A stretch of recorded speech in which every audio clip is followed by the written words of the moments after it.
nine times out of 10, they don't want to just sell a house to make money. Like there's some other reason that they want to sell. I would say a realtor is on the other side of it, you're an advisor. That realtor is a shield.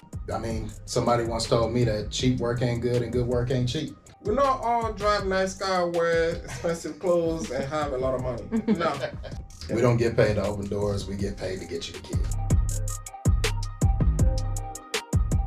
Welcome guys, first episode together as a team. Today we'll just talk everything real estate, just start from the basic and talk about what it is to be a realtor. It's gonna be unfiltered. It's just, as you can tell, I don't have nothing in my hand, no script, so we're just going at it. So there might be a part that may not come out right. I don't know about you, but for me, it's like, okay. So let me first introduce myself. My name is Daniel Kumu. I'm a local realtor here with Knax Group at Keller Williams South Park. This is my teammate Kenyon. I'll let him introduce himself. I'm Kenyon Harris. Ken sold it on all your social platforms, and we're here to talk real estate. Yes, let's go. And we have Chanel in the background. She will ask questions, and we'll just go ahead and answer those questions. Okay, first question. How would you describe the role as a real estate agent to someone who's unfamiliar with the industry? That's a good question. That's good. I would describe the role as the job of real estate agent is, in short term, it's like you help somebody buy, sell, or invest in real estate. I mean, that's kind of the name of the game. The other thing, though, is like it goes into so many different areas. Yep. You act as an advisor, a consultant. Sometimes you're like a marriage counselor. The whole job really encompasses that entire process: buying a home, owning a home, sometimes maintaining and selling it. For me, if you want me to dive in a little deeper, I would say a realtor is on the other side of it. You're an advisor.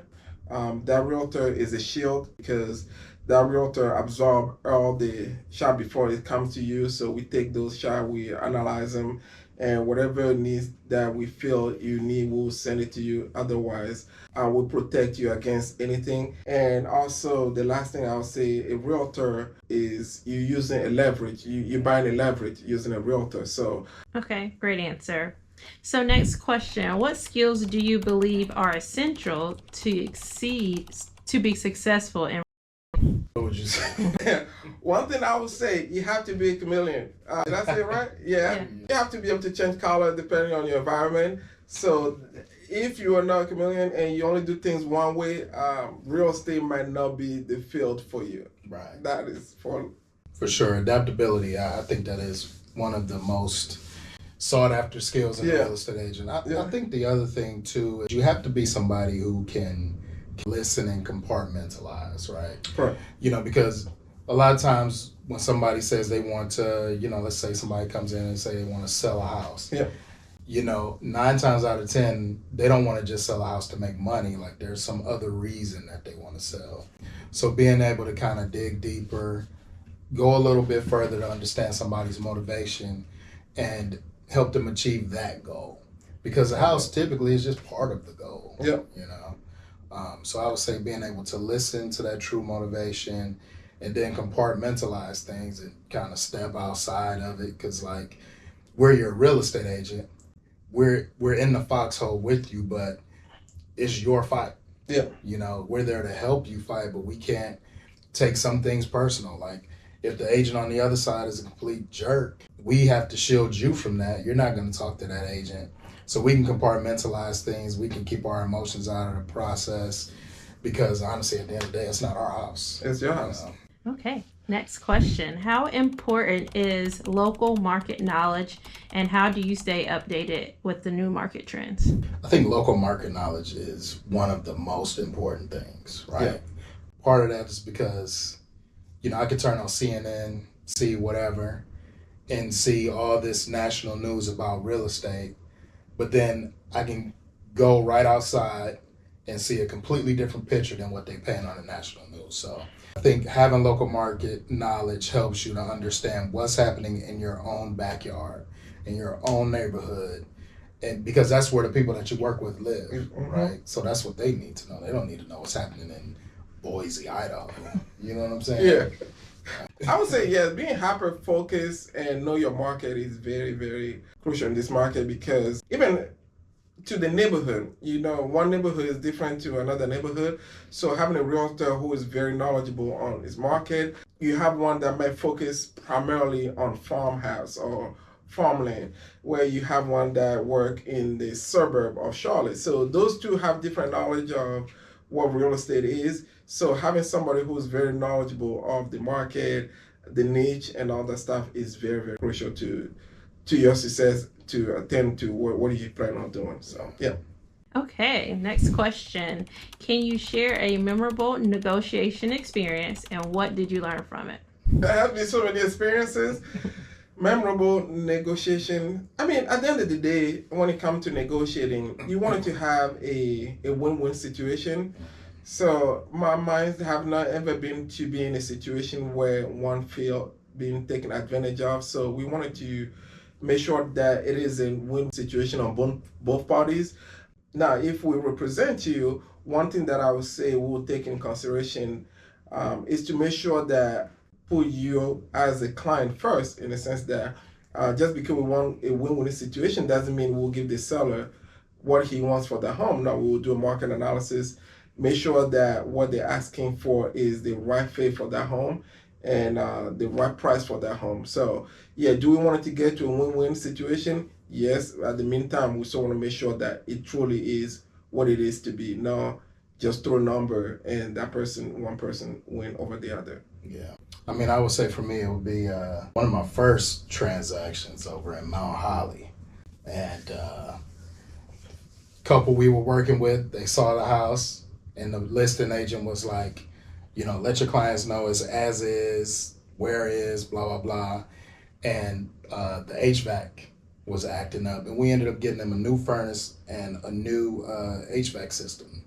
And before we got to that point, it was like, oh, don't ask for anything, you're not going to get it.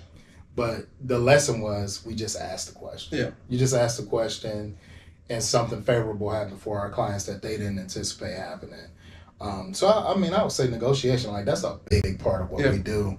And the key to it is simply just being willing to ask, right? You might get it, you might not get it, but you never know if you don't ask. So, next question. What are some common misconceptions about being a real estate agent that you like to address? We not all drive nice car, wear expensive clothes, and have a lot of money. No. And we do not all use picture from 1980 on business card. The realtor pose. Yeah, and I don't pose like this on my realtor pose either. So let's get those three out of the way. What misconceptions about real? That we're all the same. Yeah. I think a lot of people think all real estate agents are the same. We're just not all the same. We have different types of clientele. Correct.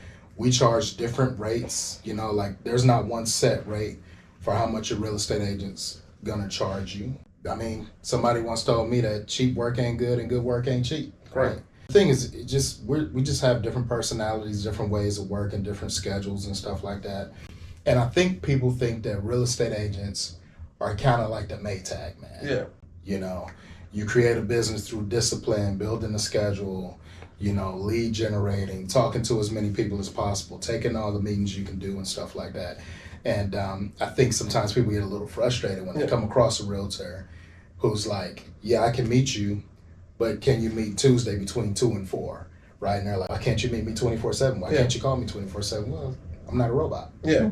We have to get to the point where all parties realize that this is our job, this is our profession too. Just like all the clients too, and we treat it like a primary full-time job. For you and I, this is a full-time job, so we treat it just like a full-time job. So, and we just not only have one client, we have multiple clients. We don't just get up and go open houses, or we just don't get up and just there might be sometimes when you call me and I don't answer, perhaps I may be with a client, and it's fair to that client that I may not answer your phone when you call. Do I return calls? I do make sure that I return all calls. So there's other things that goes on in the background that the population may not see being a realtor, that it is just more to it than just being a door opener. There's a lot more to it. Right. We don't get paid to open doors, we get paid to get you the key. Okay, so last question. Okay. What are some of the biggest challenges you face in your role, and how do you guys overcome them? Number one, time management. Number two, just like misconceptions about what it is that we do. And I would say number three, competition. Yeah. You know, it's just like I said before, you're a business owner when you're a real estate agent. You work for yourself and you have to create your own schedule. You have to choose, you know, what type of clientele is going to be best for you to work with, what type of marketing is going to be most beneficial for you to reach the people that you hope to help. And that takes a lot of time. Yeah. And then the other thing is flat out, yeah, there's a lot of real estate agents. And the misconception, like I said before, is that we're all the same. So how do you create a niche for yourself? And I would say having you did touch on a lot of great point. The other thing that I was a challenge that we may be facing or will be facing as realtors going into the new years to come is technology as well too. You know, technology is bringing a lot of disruption into a lot of fields, and I think we're getting to the point where we will be competing a lot against technology. Now, buyers sometimes client will even find a home before we even know because there are always many sources, many ways, many other things. So those are some of the challenges that we are facing as realtor. I think on a one-on-one basis, I would say trust, because trust and integrity is another thing that I say is a big challenge in this field, in real estate field. So, well, I hope this is our first shot at this. If you guys like this, please send us a comment, give us a call, give us a text, because we would love to get encouraged to do this more often. I don't know about you. I didn't think about any of these questions coming into this, so everything was freestyle out of. So I enjoyed the fact that I didn't know of the question. It just came out and shoot, and we answered. So it can take me back to the basics. So yeah, if you guys like this, we would love to hear some feedback and get some input on what you thought. Sure, I agree. Yeah. I mean, I think this is great. And like you said, call us, text us, leave a like, a share, whatever, subscribe, and just send us some questions, things that you're thinking about when it comes to real estate, and you know, we'll sit here and answer all the questions you got. And we'll do this once a week too, so stay tuned for the next episode next week.